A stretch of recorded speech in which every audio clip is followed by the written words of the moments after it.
Tactics and Practice podcast.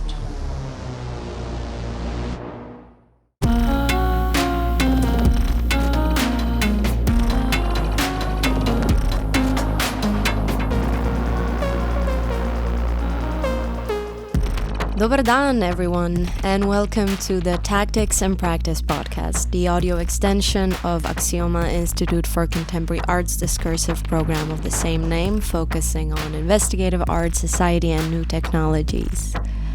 This podcast series is part of the 16th edition of Tactics and Practice called Are You a Software Update?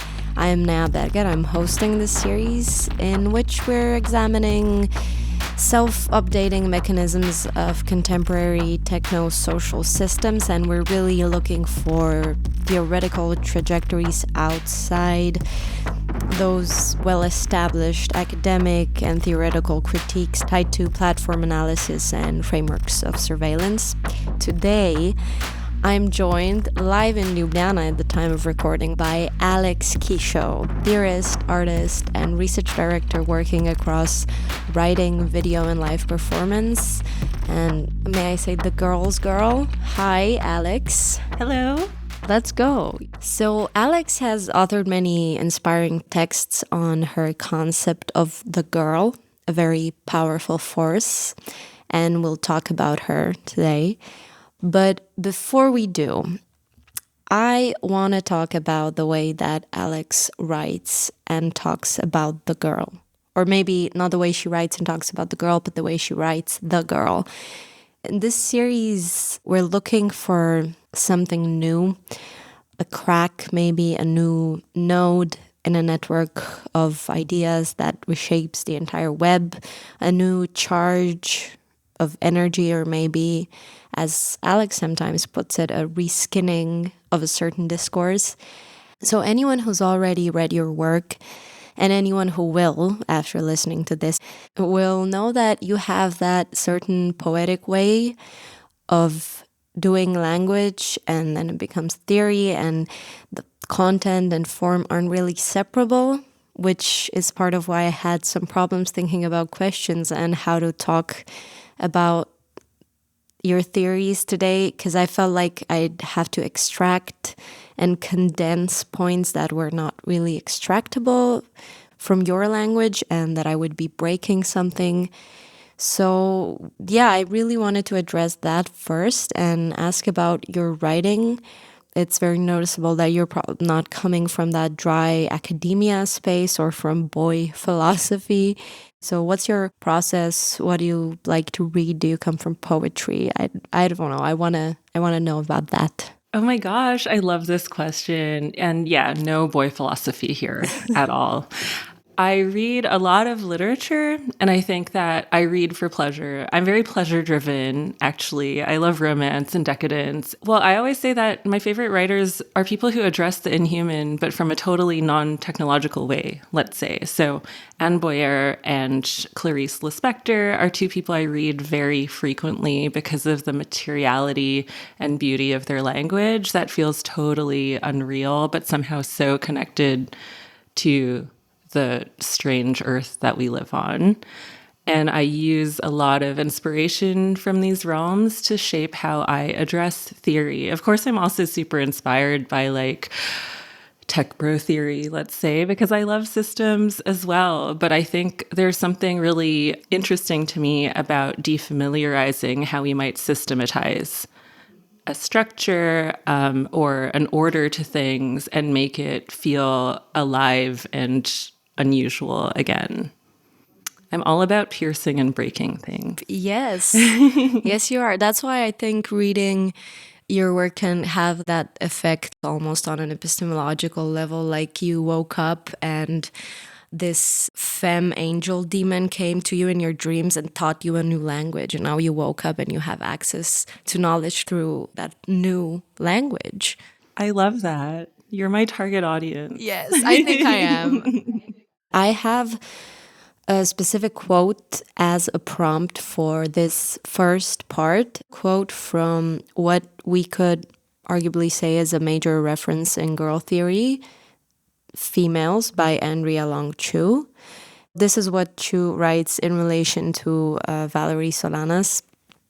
Valerie would make statements not because they were accurate or provable, but simply because she wanted to.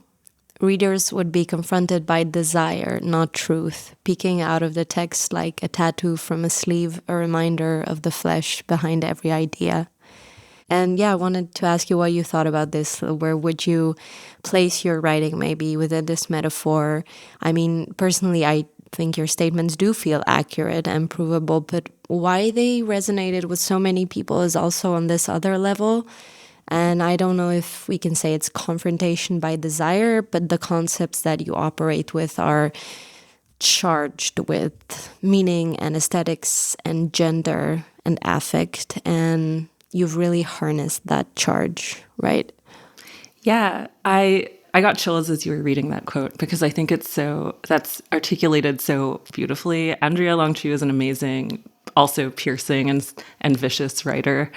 And I think that in the book I wrote for you guys, Girl Intelligence, I make it clear that when I'm talking about girl technologies, for example, I'm not merely reskinning industry. There's also something else at play here that is very integral to, I guess, my work and how I form all of my work together, which is that affect, desire, excess, ornamentation, eroticism, these things are not superfluous to the way anything works, but they're often really difficult to account for. And often when you describe them, you kill them. So I think it's very important to try to figure out ways to write things that express them on the level that they operate already. And that's where I guess my relationship to form comes in and poetry. And I always think about how there's a Chris Kraus quote. I know she's not very popular anymore, but it's really engraved in my brain where she talks about emotion. Emotion is as rigorous as any discipline. And I think that is often a starting point for me when I write, because to me, language carries so much more than information. And so much of the discourse around how we might address these ideas is focused on order and information. And I don't think those things are bad. I'm not an anti-structuralist by any means. But I do think that once information is encoded, there is also a kind of eruption that happens from it that often results in startling beauty or violence. And I think language it already does so much about that isn't just describing. So I'm very interested in how to play around with that in my work as well. Continuing on this thought of finding ways to express things without describing or killing them, what do you think the difference is, if there is like a difference, or maybe what the relation is between poetry and theory? Okay. No, maybe that was weirdly put, but I don't know. To me, I feel like I've often felt like if something could really make me experience something as new, I felt that was art / poetry / theory. It was just this ultimate definition was the same if it really did the thing. So I don't know what you think about it.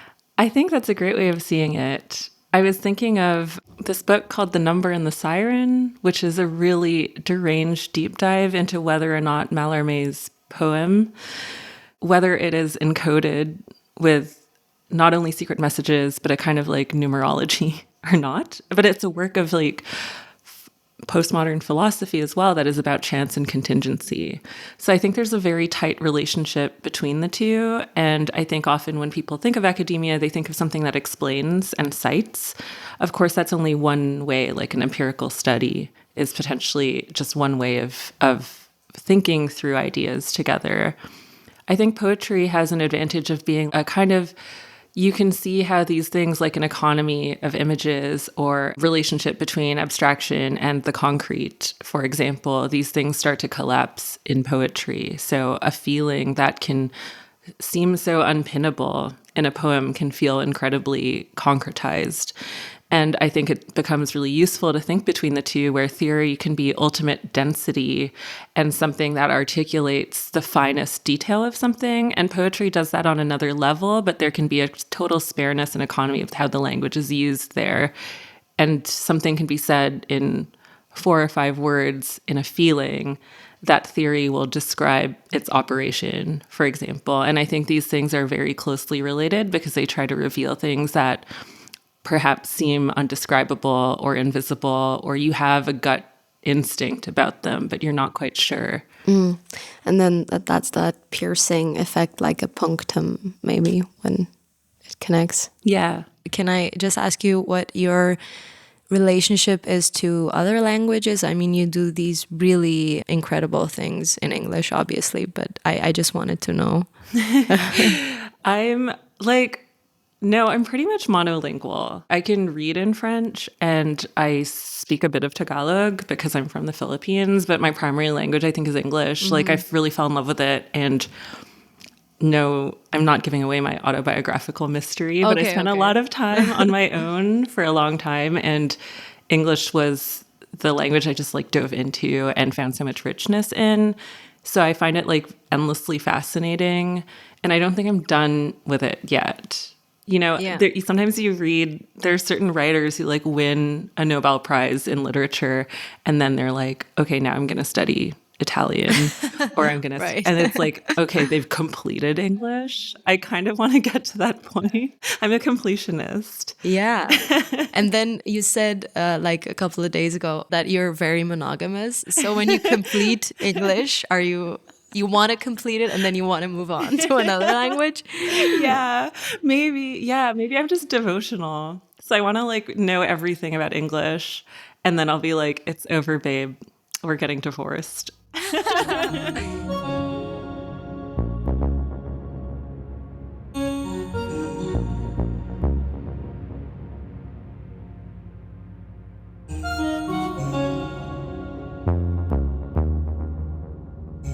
So we discussed form, ways of doing concepts and theory, process, and I have another process-related question. I have your book here, Small Gods, Perspectives on the Drone.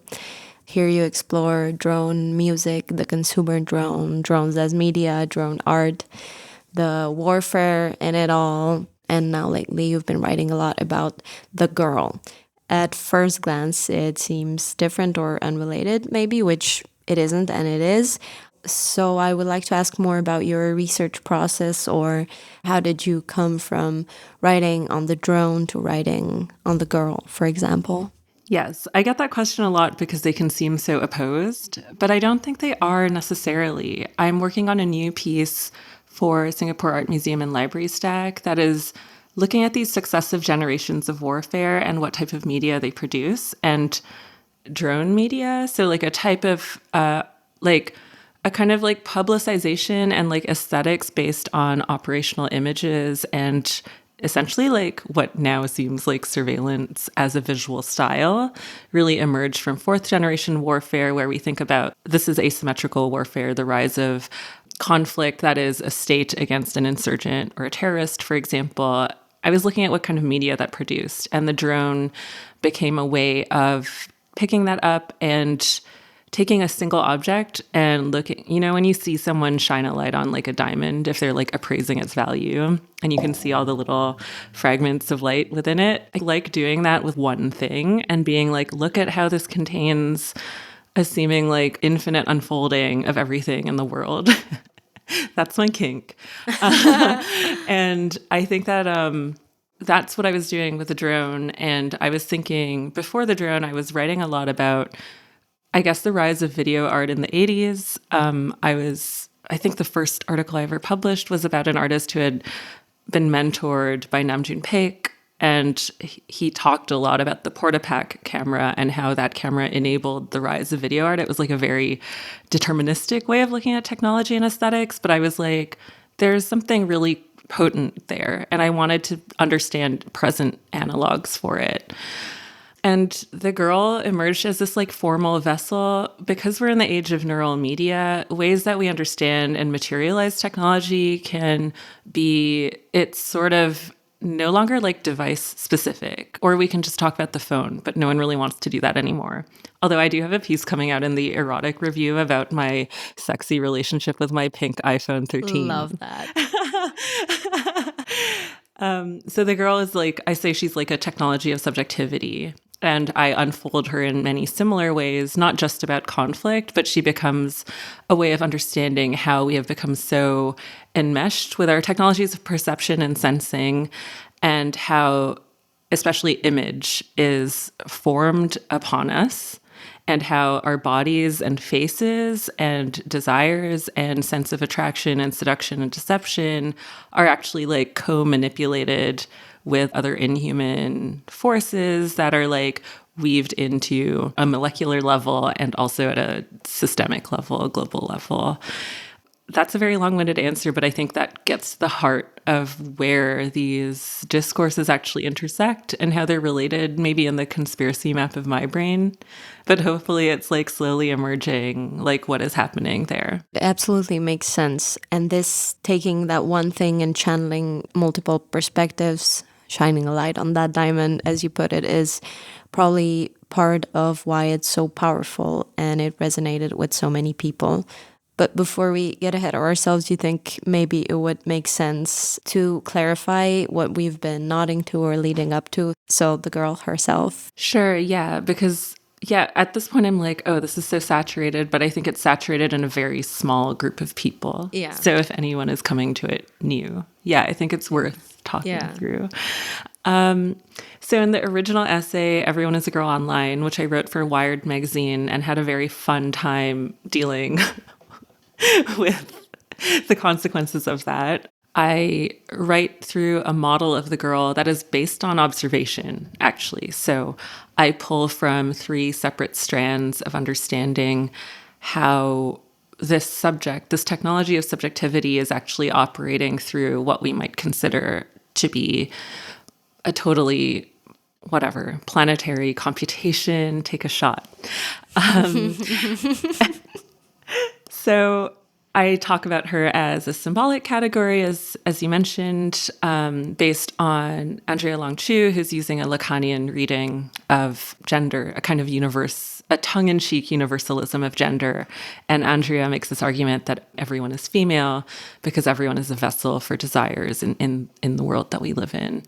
The second category we also briefly touched on was the girl is like a consumer subject, consumer category, and this is very well-covered ground, but it needs to be included in the model for that reason. So Tikkun is our, problematic Bible for this. Their intention is to understand the young girl in order to exterminate her, basically, and that's what these materials were about, collecting all the ways that the young girl is formed so she can be inhabited and advertised to. So this is very much attached to postmodernity, capitalism, consumerism, these kind of, all of us already grew up completely occupied by that. So this is the girl's originary, the molecules that make her up.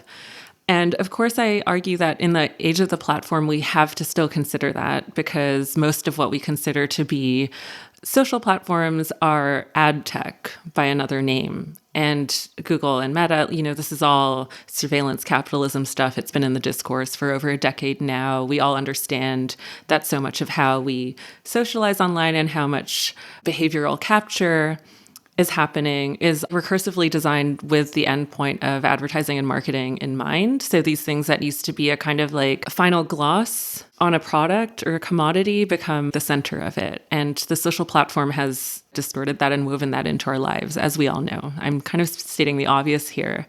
And the final bit of the girl, which often gets, depending on what venue this essay is used in, it can be set aside or become central to the argument. So when the girl model is used in trend or fashion discourse, of course, people will cite me, but really what they want to be doing is citing Tikkun.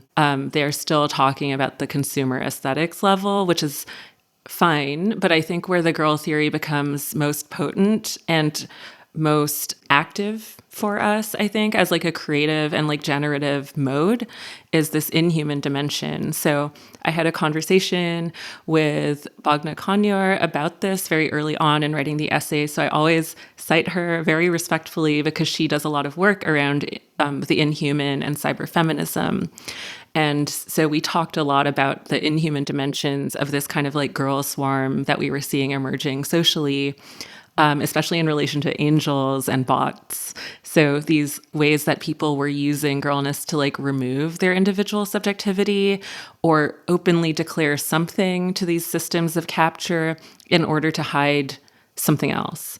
And that was like a very fascinating relationship to visibility and concealment that has always been an interest in my work. But this conversation with Bogna really helped me dig into why I was so curious about this girl subject right now. And I guess it marks also a mode of no longer capitulating to articulating. So if you think of mainstream diversity initiatives, for example, articulating yourself to a system so you can be better captured and better catered to, there's not that. There's also not a hope for resistance. So going offline, breaking your phone, hiding, deleting your digital footprint, these also seem like such small, insignificant fixes in the face of planetary computation. Take a shot.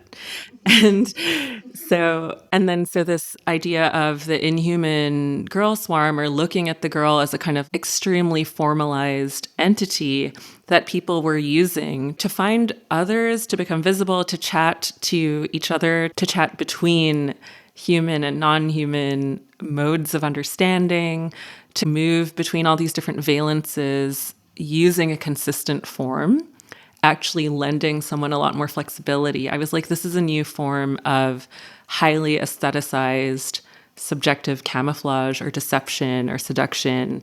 And it becomes also attached to a lot of everyday ways haters of the girl will still hate on actually existing girls for using, like, being manipulative with your doe eyes, for example.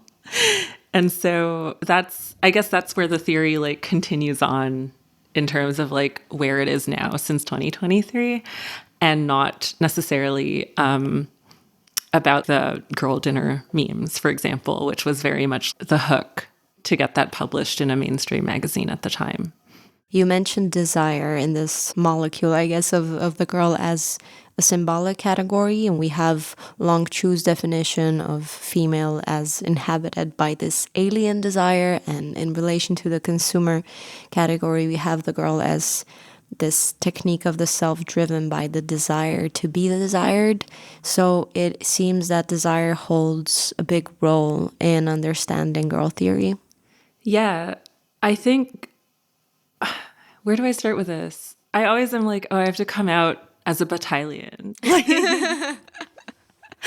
Like, I don't actually read a lot of I mean, I do because I have to, but I'm not obsessed with canonical philosophy because I come from a decolonial background. And, but Bataille is someone that I entered through fiction, like Story of the Eye, and then kind of gradually became accustomed to this idea of brutality and excess and erotic desire as something that charges how we relate to one another, but also in human relations, such as those of capital. I think these are very important to think about and also refresh for now, especially because we have a lot of ways that are now like almost vintage ways of talking about social platforms as attentional, as neural, as based on wanting and consuming and sexualization and commodification. But I think underpinning all of that is still this kind of like human stain, right? There's this sense, this incompleteness of a lot of this desire. And of course, it's very trendy to talk about celibacy and not touching and atomization and individuation. And I'm like, well, yes, but there's also, this hasn't gone away. It's not like we're all at home in our VR headsets, never touching other people. There's this like really unruly force charging through all of this. And it picks up things along the way that are worth examining as much as the designed and structural ways that these things have to operate.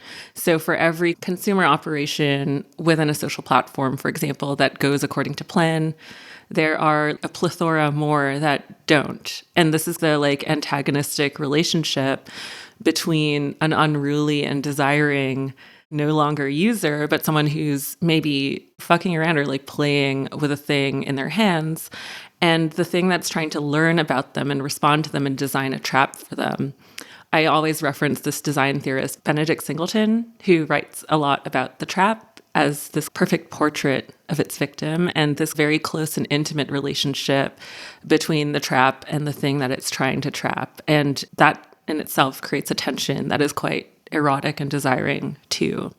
So again, it's like a way of refreshing some stuff that can sometimes feel like the walls are closing in on you. And I'm like, there's so many things that also exceed and escape those walls if we increase our sensitivity, I guess. And I think that's what interests me about writing about these systems, is where that shimmer is still occurring.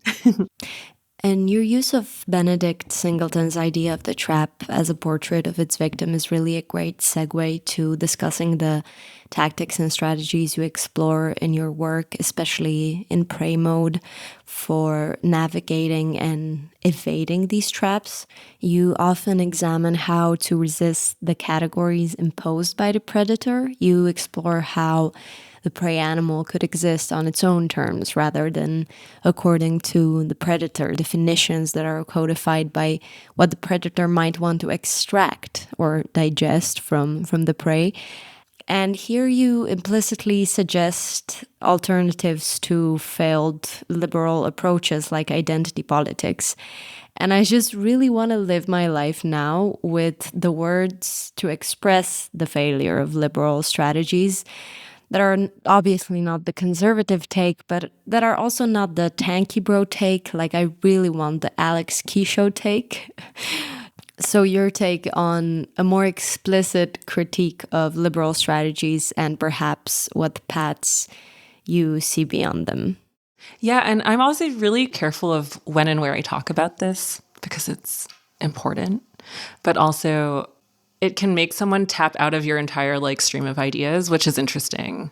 But I think because of also in the context of Tactics and Practice number 16, I feel very safe discussing this with you because we've seen so many like really radical ways of thinking through platforms and systems in relation to legacies of like decolonial thought. So we can address it openly. So identity politics, it was never a radical strategy, right? It was a mode of elite capture. Identity politics goes hand in hand with behavioral capture at large and surveillance capitalism in a legacy platform sense, in that it is completely focused on articulating your needs within pre-existing categories. And those categories have an implication that if you are identified as them, you're actually outside of a normalized subject. So there's already an opposition to that and a non-productive alienness. It's an alienness of enclosure. And I think in so much of what we do in our work and why the girl stuff has been also really potent with people who are not just already part of this normalized subject group, let's say, is because it offers an alternative of separating how you announce yourself to the world and how you might play around with those forms of announcement. So in Girl Intelligence and Prey Mode, I talk about the decoy.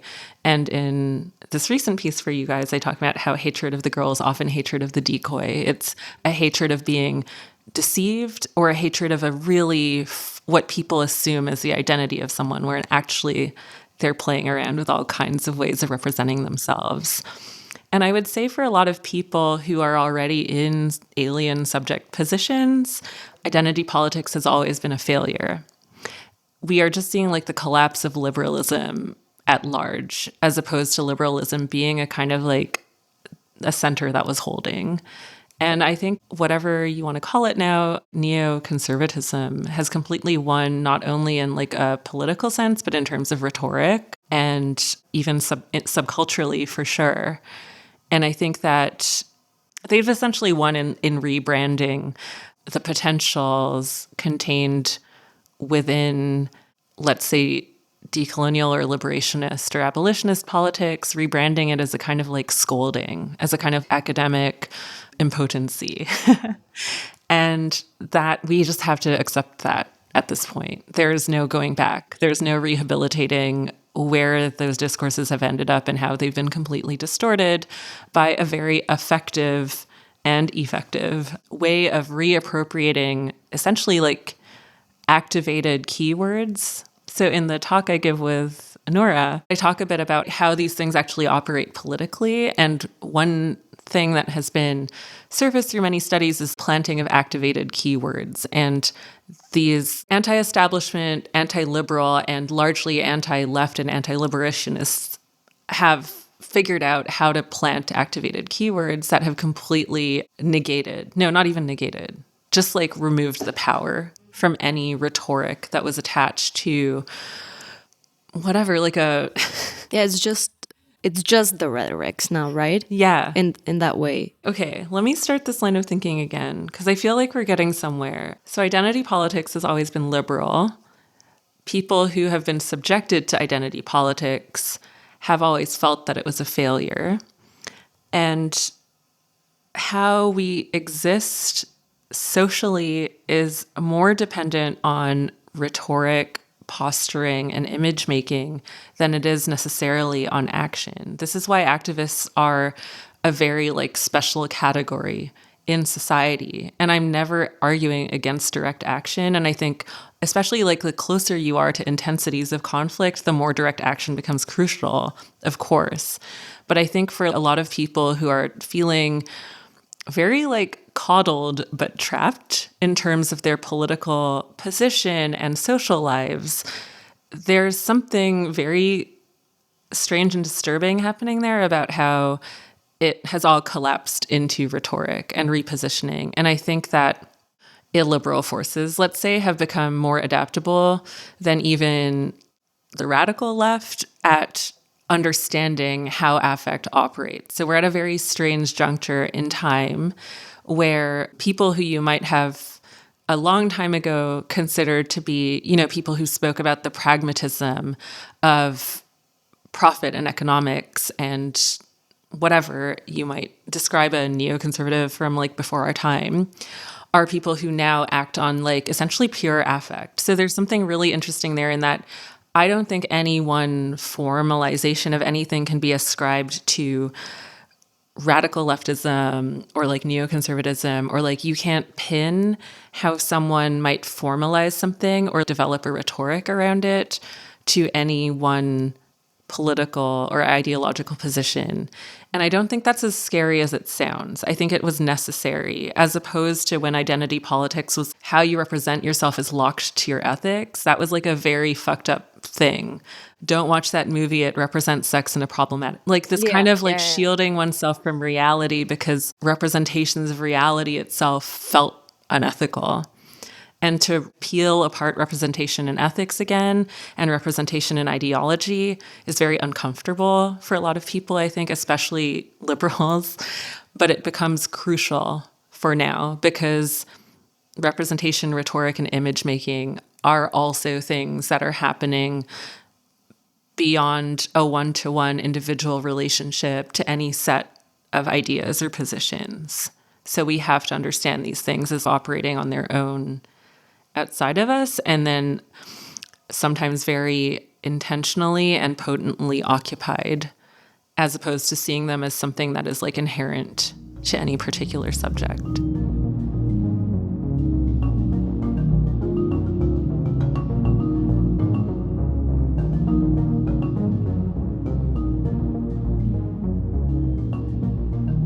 Thank you for going through that thought process with me.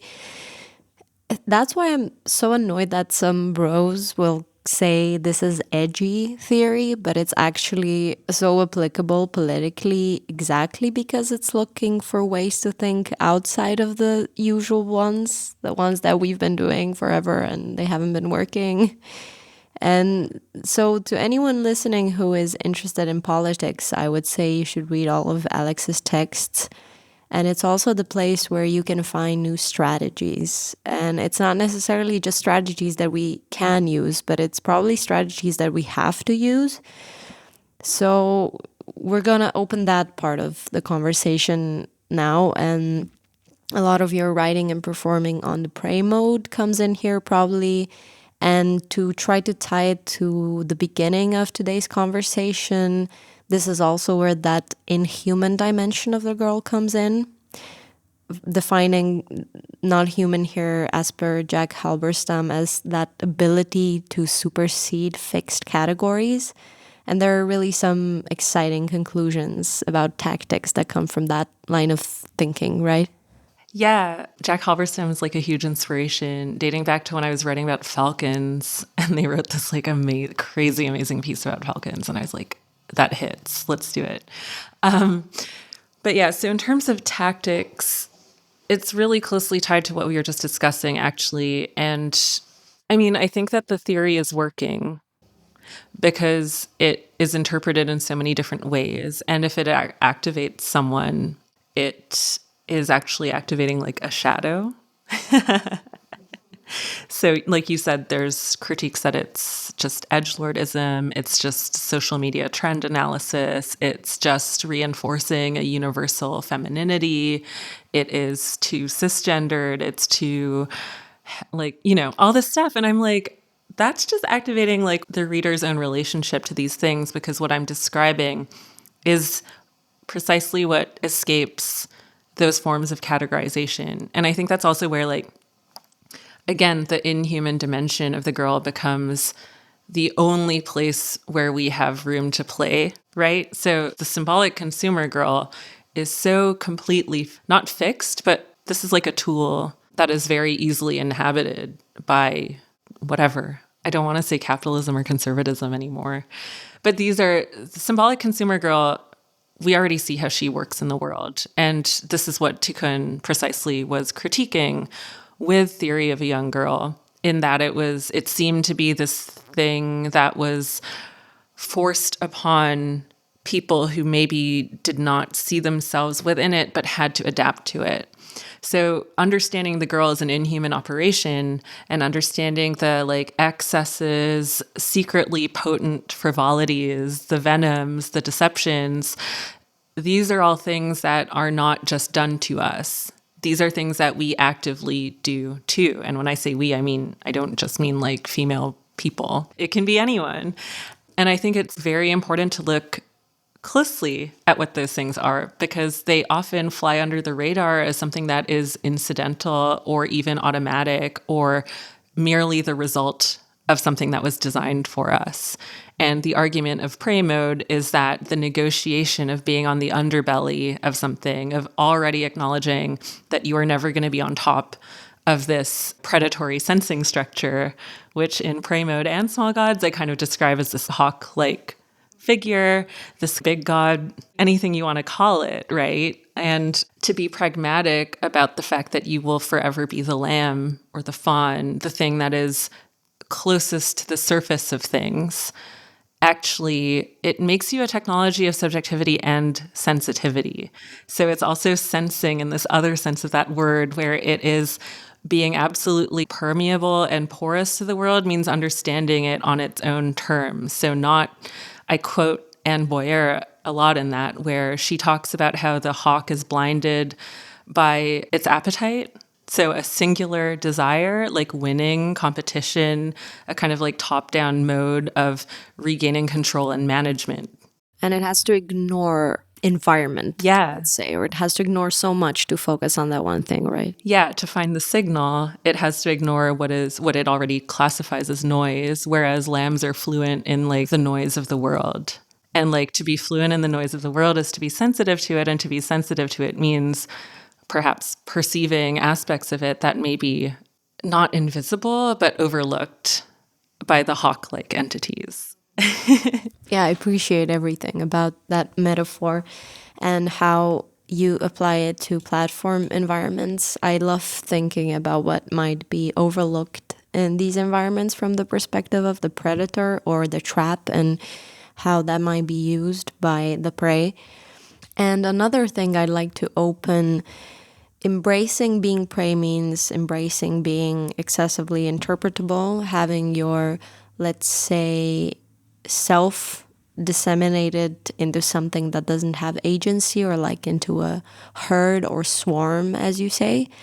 And on the previous season of this Tactics and Practice podcast, Unreal Data, Real Effects, or at least the previous season that I hosted, we talked a lot about ways of categorization and how they had changed through modes of power or different technological operations. And I love to hear your take on how this correlates with herds or swarms. So what I'm getting at is the difference between groups of individuals and the endless spreadsheets of individuated or atomized data points related to just that one always updating aspect of someone. That kind of datafication doesn't necessarily create environments where people are under a shared operation and able to form collectives. Oh, yeah. Interesting. Okay, so yes, I think it's like really curious to think about. Let's totally de-abstractify and talk about girly stuff like the algorithm. There's a theoretical way of understanding the algorithm, and there's a pop way of understanding the algorithm, especially on things like TikTok, where people will, I don't know how much you guys spend on TikTok, but if you have for any amount of time and you're on like the femme side, there's a lot of spiritualism around how if you see this, it was meant for you. And this sense that the thing that is perceiving you and processing you and understanding you knows you better than you know yourself. And instead of feeling afraid of it, there is a very popular, like, this is not out there stuff. This is just matcha latte at Starbucks girly, talking about how the algorithm is the thing that knows her best and has a very intimate relationship with the unexpected ways that she is sensed and perceived by something that is not human, but has discretized categories of understanding what a human could be. And those categories could actually escape how we might historically or epistemologically understand the human. And so there's this kind of like recursive relationship between the person engaging with how they are sensed and like essentially described back to themselves, or, you know, their little, the strings of their desire like played through, and it surfaces like heretofore unknown desires to them, or unknown pleasures, or unknown senses of recognition and being seen, which is of course how many people like want to engage with anything. It's not narcissistic. It's a sense of, you know, girls are always in bed thinking, do I really exist? And so sometimes when people hear me say the girl is like politically ambivalent, they're thinking that I'm declaring that you have to be politically ambivalent. That's not what I'm saying. I'm saying that there needs to be intention about where these forces are already intensifying and accumulating. Currently, they serve the needs for capital and conservatism, but it doesn't mean they belong to them. And when I say these things are politically ambivalent, I actually mean that there are areas that are like ripe for hijacking or insurgency. And I think that, don't worry, I'm already on a watch list. I think that to understand more completely what is happening there in terms of that relationship between desire and perception and sensing and categorization, discretization, individuation, and recognition, instead of seeing those things as things to be resisted and shut down at this point, I wonder, in many of these theories, what else can we do with that? If there is a power, an inescapable power and attraction there, and this is also an attraction not only to the machine, but an attraction to the self as reinterpreted, chewed up, and like made residual and glittery through the machine again. What is that? And what can we do with that? So I don't think that we are post-human in the sense that we've left the human behind. I'm definitely not of the mode of technology critique where the human is an errant factor that must be solved or eliminated. I think where these eruptions of unpredictable desire, excess, recognition, misrecognition, misreading happen are actually very potent spaces for people who might have an activist interest, or simply people who are looking for like novel ways of engaging with a thing that is so tightly braided to how we exist on Earth, there's no escape anymore. Maybe I'll leave it at that. Does that sort of answer your question? It doesn't necessarily answer what I had in mind, but that's probably because what I had in mind is kind of a theoretical dead end. So it does answer probably a more important question about new ways to conceptualize the relationship between people and these individuated data streams stored in spreadsheets as these categories of understanding, as you say, what a human could be that escape how we hadn't understood the human, and then these questions of what to do with those interactions. So we're running out of time, but I do have one last question that at the same time relates to some overarching questions in this series, but also to the girl tactics, let's say, that we talked about, like decoys. And this is a question about your thoughts on something that we might call the real and representation, or the relationship between them. Because in this series, we're opening those questions of how to overcome the underlying assumption that there's a real and a representation that is somehow obscuring the real. And thinking of other ways of looking at it is another way to think about the real as simulated by the thing that we interpret as a representation. For example, this is different, but what is the offline, and is it just something presumed by being involved in online's operations? So in a lot of your work, you criticize these assumptions, especially the kind of one-to-one reality representation model. But also, for example, when writing about the sincere decoy, you say that the goal of the decoy is not to be further laminated to those relationships, referring here to the relationships with the platform, but to present the decoy to the platform so that the real can take root and live inside the space shielded by the image, which is another great expression. But I wanted to ask about the real in this context and its relationship to representations or models. Yes, I love that. We could have a whole another episode. We could. Sorry. So, okay, a couple of things that before I can talk about it, there's so many contesting definitions. So let's say when we talk about a model is made. When we talk about a simulation runs.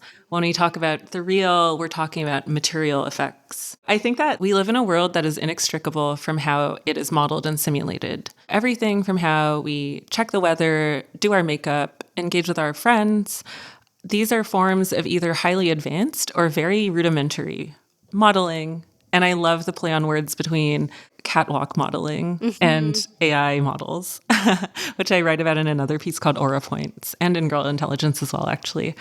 If you prompt me and say, talk about this in a tech bro way, it's like everything is modeled and iterated down to how we apply blush, all the way to how is a digital twin of Earth created so we can better understand climate disaster.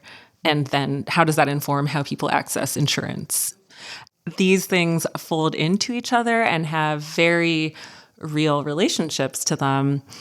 And I think that is I find that's a more lively way of looking at real and not real, or real and simulated, to see them as very connected in a way that is not oppressive, but is actually mutually reinforcing. And to be sensed is not to be held down. Sometimes to be sensed is to be recognized in a way that is useful to you. So there's I guess layers to how you might want to understand that. But we're still talking about kind of separate things, like iterated and intertwined, but not into the same thing? Well, I think to be precise about it, we still have to think about them as somewhat separate. Okay. And in Girl Intelligence, I say that the girl is really well-versed and almost fluent in how the abstract becomes concrete again. So how shimmers of representation, of decoys, of rhetoric, of the little mysteries that make someone interested in something or behave in a certain way, how those still can result in sex, death, and money. And this isn't just theoretical. You can think about all finance is speculative to a certain degree, but everyone needs to understand money in a very material sense in terms of accessing a sense of non-precarity or like a sense of consistency in their lives or accessing food or shelter. So I think we always have relationships between things that are completely seemingly abstract, speculative, modeled, simulated, and then how those like hit our bodies, hit Earth, and often in, again, unexpected and sometimes tragic and sometimes gorgeous ways. My friends Daniel Felsted and Jen Leung write a lot about janky capitalism and this idea of like a motorbike with like 50 phones strapped to it where the driver is like gaming the algorithm live to maximize his earnings so he can exit the precarity that this kind of like platformization of everything has like visited upon his life. I think sometimes in some of this discourse, there's a desire to this kind of compulsion to get rid or like to think of individual bad, right? And like human, no, we're doing non-human intelligence now. I want to think about Moss subjectivity. Like, yeah, whatever. We still have people.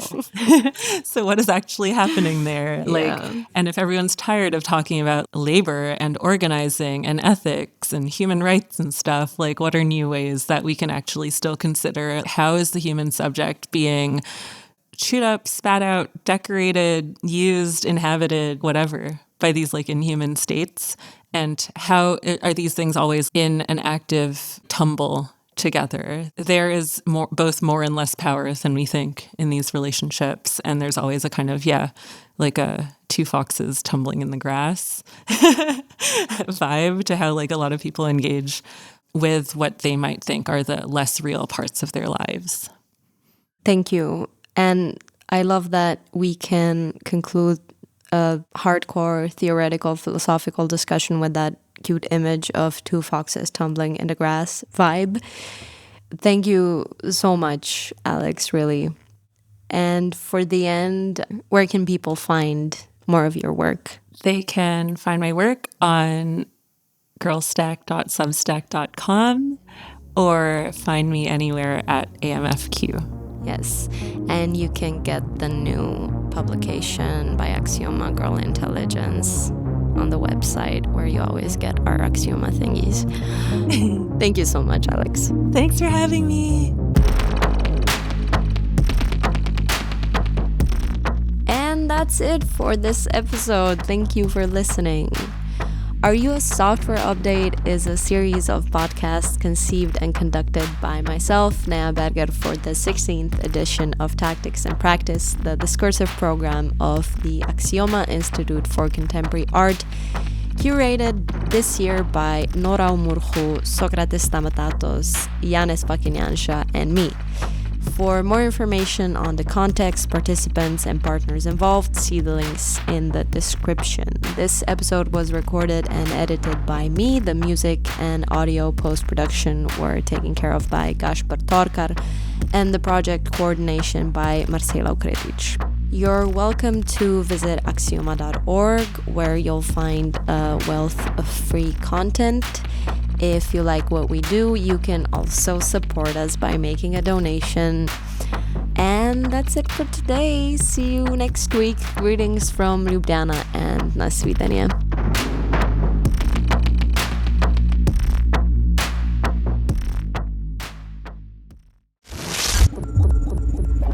Tactics and Practice Podcast.